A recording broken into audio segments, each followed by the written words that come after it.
Want to have a couple of questions? First, we're having an amazing. All right, we'll take a quick. All right, bear with me. And we had tremendous stop, as you know, in Israel, and now we're in a country where a friend of mine is a very powerful leader, and my friend is right here, the president, also the general. You know, sometimes I call him. Usually, I call him the general because he's both, and he's good at both. And they've done a fantastic job.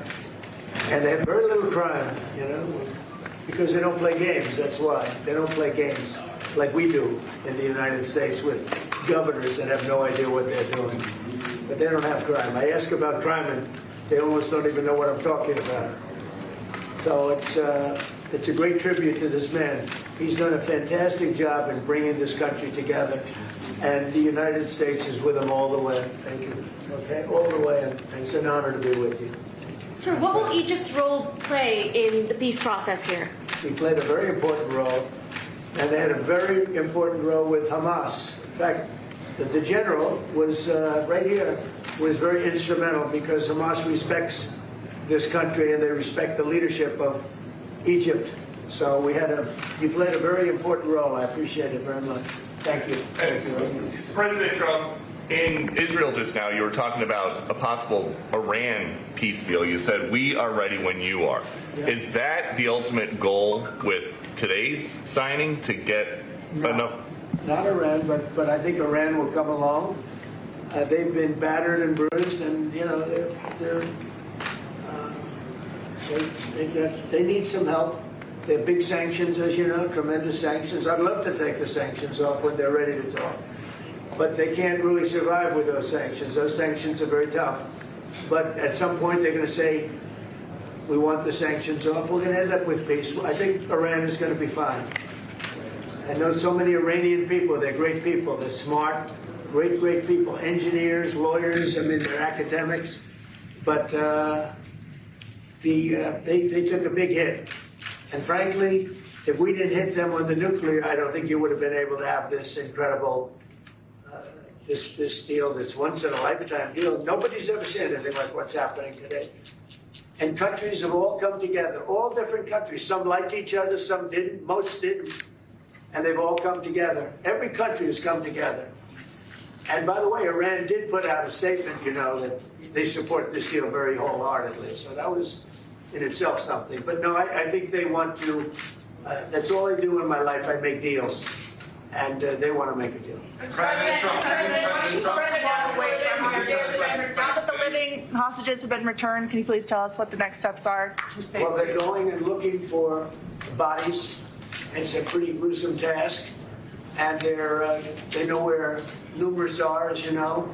I guess 5 or 6 are in yet now. But they're looking for bodies. They know the areas and the search parties out, and they're doing it in conjunction with Israel. And they're going to be finding quite a few of them. President Trump, can you tell us when phase 2 of the negotiations will begin? Well, it started. I mean, it started as far as we're concerned. Phase 2 has started. And, you know, the phases are all a little bit mixed in with each other. They're going to start cleaning up. If you look at Gaza, it needs a lot of cleanup. That's why when I talked in my speech, I talked about the debris. I used the word debris. That's debris times 10. So but they're going to really do a job. They have a lot of power. In another room, you have the wealthiest, some of the wealthiest nations in the world. All leaders, the big leaders are here, the emirs and the kings and everybody, and it's a very interesting group. I guess we have like 35 countries, and that's only because they were the 35 that we invited. Everybody that we invited came. So there's a lot of respect. And I think you'll see some tremendous progress, both in the Middle East. This country is doing very well. It has good leadership. It's about leadership. And it's really nice when you say, how is your crime situation? And they don't even know what you're talking about. What do you mean crime? We don't have crime. Because if he has crime, he puts it out very quickly. Some people think that's not nice, but I think it's great. Because people don't want to be mugged and smashed, and they don't want to be stupid people. They have a place that is doing very well. We're very proud of him because we knew each other from the beginning. The first time I met, it was in a hotel, and I was going to meet him, and then Hillary Clinton was following me. Remember Hillary Clinton? And he liked me so much, he never even got to see Hillary. He saw her for about 2 seconds. But he didn't really want to waste a lot of time. He knew what was going to happen. But that was the first time we met, and we had a very good chemistry together. And it continues till today. So I want to thank you all very much. I appreciate the way you covered this really momentous, I've never seen anything like it. The level of love, the level of respect for what it is. And it's, you know, it's peace in the Middle East, and everybody said it's not possible to do. And it's going to happen, and it is happening. It's before your very eyes. And that's why it's become so fascinating. Marco, do you have anything to say? Egypt's been a phenomenal participant. I think both Steve and Jared will tell you the critical role they played, and they can tell you themselves. They hosted the talks here, and they're going to play a very important role now in the follow-up, the implementation of this, which is really, it's not simply about restoring Gaza, it is about transforming the region. So we have an incredible partner, a long alliance, very capable partner here, and a tremendous collection of leaders. This is clearly, in my mind, I think in the mind of everyone in this room, probably one of the most important days for world peace in 50 years. That's not an exaggeration. Only 50? Maybe 100. Certainly since the end of World War II. Mr. Witkoff and Mr. Kushner, I'm curious, you've played such an important role in the tactical negotiations here. What will your role be going forward as a lot more has to be brought to the table here? Oh, the minute we had inked the deal, Jared and I were already working on the implementation side of the deal. So we're dug in. We'll be here quite a bit. That's at the direction of the president. That's probably going to be one of the most important phases here. Jared is remarkable to work with. I talk about it all the time. And, of course, we both love working for the president. So it's feels like a very honorable job. Mr. President, would you like to say something with the interpreter? Yes. اسمحوا لي في البداية أن أنا أرحب بفخامة الرئيس. أنا سعيد وكل شرف موجودة في شرم الشيخ مدينة السلام. اسمح لي فخامة الرئيس أن أنا اسمي وباسم كل المصريين ويمكن حتى لكل محب السلام نوجه لك التحية الأمريكية والاحترام على تحقيق هذا الإنجاز الرائع والعظيم.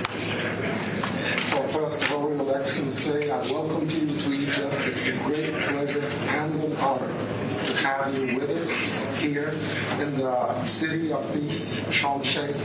And also to extend, on behalf of all Egyptians and peace lovers around the world, salute, the appreciation, and the respect for this unprecedented and momentous accomplishment by your hands. أنا كنت متأكد فخامة الرئيس أنا كان الوحيد القادر على تحقيق هذا الإنجاز وإنهائه.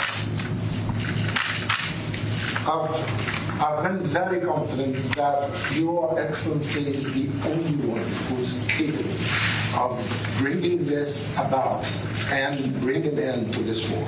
وأنا في خلال اتصالي بفخامة الرئيس ذكرت له ذلك بدأ قلت لفخامة الرئيس أنت وحدك القادر على تحقيق السلام في منطقتنا. I even said that very precisely during my communication with Your Excellency, that you are the only one who is able to bring about peace and to achieve peace in this part. بشكرك فخامة الرئيس.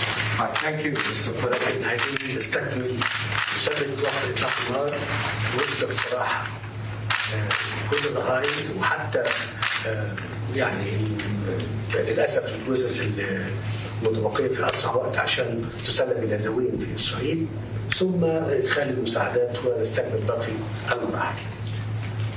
What we need to do now is to fixate the ceasefire, make sure that it maintains and sustains, that we can deliver all of the remaining bodies of the deceased to their families. And this is very important.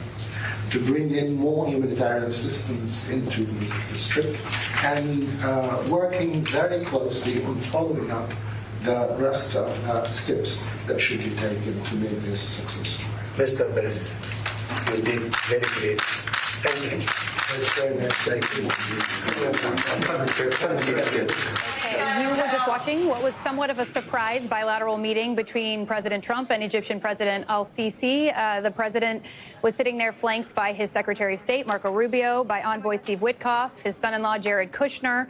He was peppered with questions from the press about the Iran deal and possibly bringing Iran back to the table, the bodies of the slain Israeli hostages and how that return will work, about phase 2 in this peace plan, and about the Board of Peace for Gaza. I want to bring in now MSNBC correspondent David Noriega from Tel Aviv, MSNBC White House correspondent Von Hilliard, Joel Rubin, former Deputy Assistant Secretary of State under President Obama, and Evelyn Farkas, former senior advisor to the Supreme Allied Commander in Europe. And Von, starting with you, how does this impromptu bilateral discussion sort of set the tone for what the president is trying to achieve there in Egypt? Right. If you compare the first Trump administration to this one, there is a clear acknowledgement of the key role that these regional partners can play long term in sustaining the framework of peace in this region here. If you go back to the first Trump administration, at that point in time, you had Egypt, Saudi Arabia, Bahrain, the UAE that all had blockades on Qatar at that time. And in 2021, Saudi Arabia, Egypt, Qatar, they all reestablished relations with one another because there was the allegations that Qatar was effectively supporting financially Hamas, Iran. And if you fast forward to where we are today, just looking at the construct of the fact that Egypt here over the last week was hosting these negotiations, with Qatar really playing that lead mediator role along with Turkey, it is really a remarkable journey here to this moment. And this is where the president there directly urging President al-Sisi of Egypt to even go as far as to join the Abraham Accords and to normalize relations with Israel here, seeing an opening, an opportunity that this is effectively forced a dialogue regionally among these partners to not only build an international stabilization force in Gaza in the immediate future and finding a way to bring some sort of, existence in which Gaza will be able to be reconstructed and rebuilt without more dangerous circumstances, and while keeping Hamas at bay and ensuring that the IDF pulls back and that Hamas ultimately disarms. But this is about a long-term regional peace that the president, in his remarks earlier to the Knesset, was urging Israel to look at this as not just a short-term play, but one in which they could make clear that Israel will be secure because of the U.S. protections as well as others in the region. And the president there, in just the last minutes, you heard him even go as far as to suggest that they would welcome Iran to come and effectively normalize relations with Israel and the region as a whole as well. And he made reference to the academics, the lawyers, the scientists that live in Iran, effectively trying to make a plea to Iranian citizens to demand of their government that there is a pathway forward, that if it were not for the summer bombings by the U.S. military forces of those Iran nuclear facilities, that it effectively gave these other regional players like Egypt an opening to join these negotiations and these mediations without the fear of reprisal from Iran. Evelyn, I don't think it's hyperbole to say that this is historic and unprecedented to see this convergence of all of these leaders on a global stage coalescing around a peace plan when it comes to the Israeli-Palestinian conflict. What are you going to be looking for? What are you going to be focused on as we continue to watch these events unfold in Sharm el-Sheikh? Yeah, I think you're absolutely right. The fact that all these leaders are together in one place talking about not just Gaza, but the future for the Middle East is truly, it is historic, and it is something that should give us all a little bit of hope.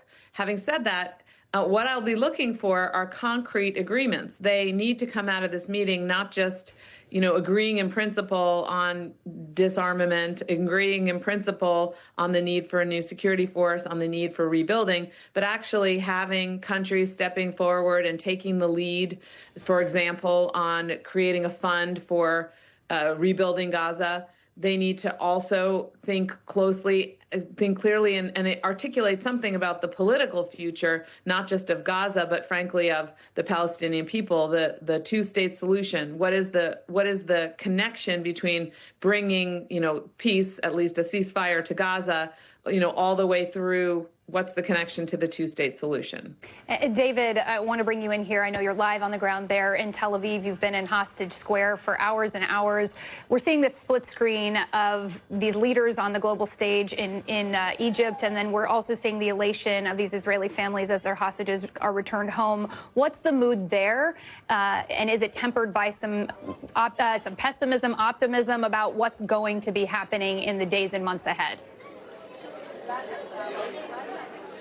Erielle, the mood here has passed through some anxiety this morning. I've been here for about 12 hours, since 6 o'clock local this morning, and there was some anxiety this morning to, make sure that things went according to plan, passed through really intense and overwhelming joy and relief and jubilation for the families of the hostages and the people who've been gathering here at Hostage Square in Tel Aviv for 2 years now to call for their return to what I would now describe as a little bit more of a muted, still relief, still joy, but a little bit more of a muted and exhausted sense that, as you suggested, we now have to start thinking, and the people of Israel now have to start thinking about what comes ahead. I talked to one young woman earlier who talked to me about the amount of processing that the Israelis now have to start doing now that this chapter has been closed. I'll play you a little bit of that interview. Take a listen. I feel like as a country we put our trauma on pause for the past 2 years, and we haven't been dealing with anything, with the deaths and with the horrors that we've seen and with all of the feelings that we're feeling. We pushed them aside. I think it was 2 days ago about a Nova survivor that killed himself, and he's not the first one, and unfortunately I'm afraid he's not the last one. And now that the soldiers are back, there's a potential risk for that too. We need to be very careful and to pay attention to one another and to support each other. It's going to be a tough time.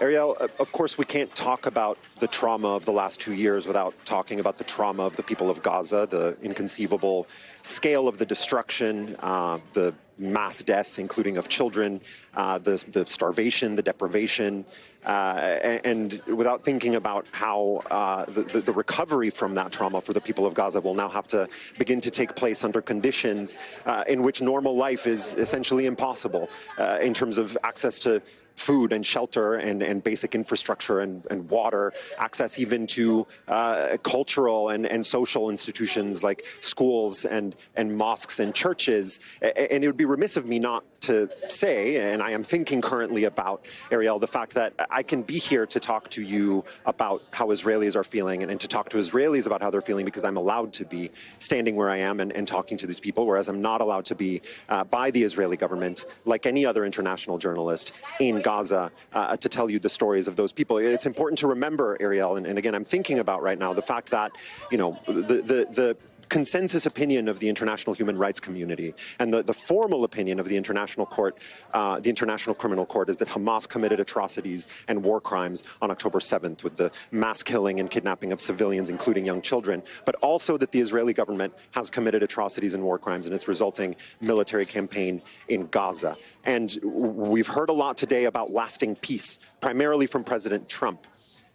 I think anybody here would tell you, because they've lived through lifetimes of war and conflict, that any kind of lasting peace, however optimistic they are for achieving it, however hopeful they are that such a lasting peace will come, is not going to be easy. It hasn't been achieved in decades, and there are deep conflicts, disagreements, material things that need to be resolved before any kind of lasting peace like that can even begin to be achieved, Erielle.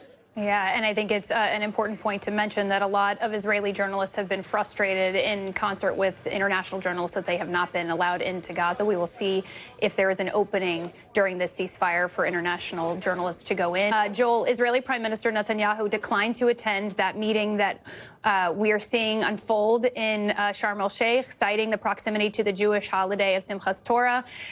In his remarks at the Knesset, Netanyahu touted his military accomplishments, and he didn't mention the Palestinians by name one time. What do you make of all of this put together?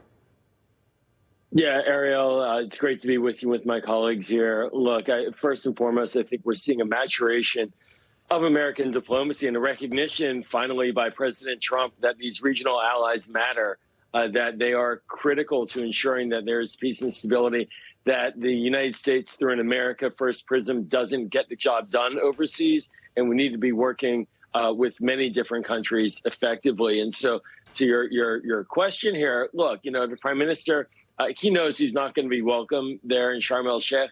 And in many ways, it's the right move because right now the onus is on the international community to figure out what to do inside Gaza in terms of disarming Hamas, getting a new governance structure in place, developing a plan for economic development.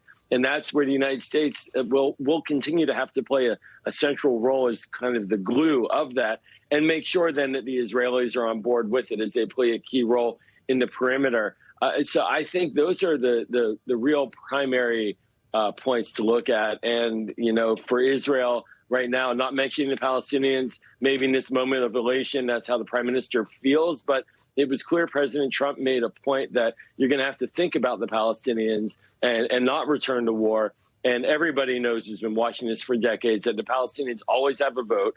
And the goal here is to not have a vote like we had on October 7th, 2023, that the vote is instead moving towards a true peaceful accommodation and settlement between the two sides. It's a really interesting and salient point that all of the pressure has seemingly been on Prime Minister Netanyahu, many argue rightfully, to end this war. But now the pressure and the onus is on the international community to put the pressure on Hamas to disengage, to disarm. Evelyn, give us a sense of just how much this war has changed the landscape of the Middle East. Hamas has been severely weakened. Iran's nuclear ambitions, military capabilities have been crippled. Iranian-backed proxies like Hezbollah and the Houthis have been largely incapacitated by both the U.S. and Israel. What do you see as the lasting impact of all of this? And can this momentum be harnessed into a lasting peace?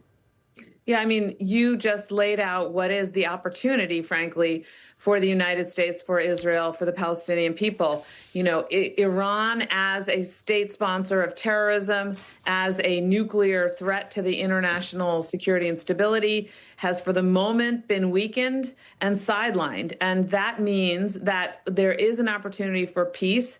There is an opportunity also that needs to be seized in terms of negotiating with Iran an end to their nuclear arms capacity. And that, again, is something that it seems that no one is discussing in this meeting. I think that would probably be a bridge too far for this particular meeting. But there is a real opportunity now to remake the Middle East so that it is more stable and secure, so that Israel's place is secure finally. So that is where we stand right now. But it will take a lot of work. And I will just say, there's also the security. We haven't talked about security. When I worked at the U.S. European Command, we had the command responsibility for training the Palestinian police and security forces. That was something that the Israelis understood very well, was also in their interest. There are a lot of models that we can go back to and incorporate in the context of these talks. Yeah, and it will remain to be seen how the vacuum is filled by both Palestinian clans and by possibly Hamas in the aftermath of all of this. Von Hilliard, Evelyn Farkas, thank you so much. And Joel Rubin, you're sticking around with me, and I appreciate it. Coming up, we'll break down the potential outcomes for Israel and Gaza with the international spotlight on Prime Minister Benjamin Netanyahu and the role he will play in post-war Middle East, and continuing questions about Gaza's future with a severely weakened Hamas still clinging to power and no clear political alternative for the Palestinians yet.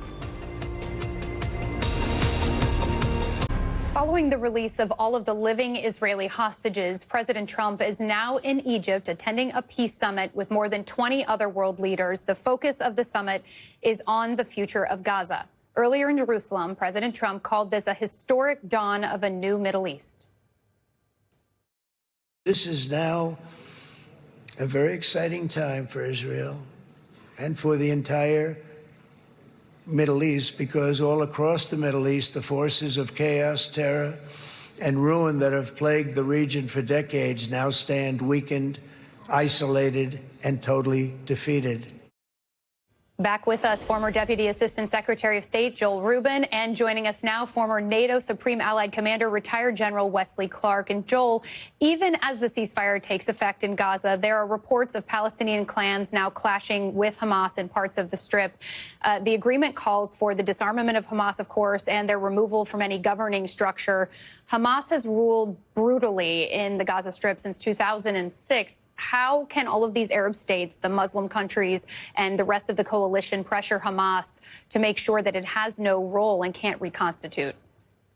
Yeah, Erielle, I'm really glad you're bringing this up because let's be very clear. Hamas's first targets now after the ceasefire are the Palestinian people themselves living inside of Gaza.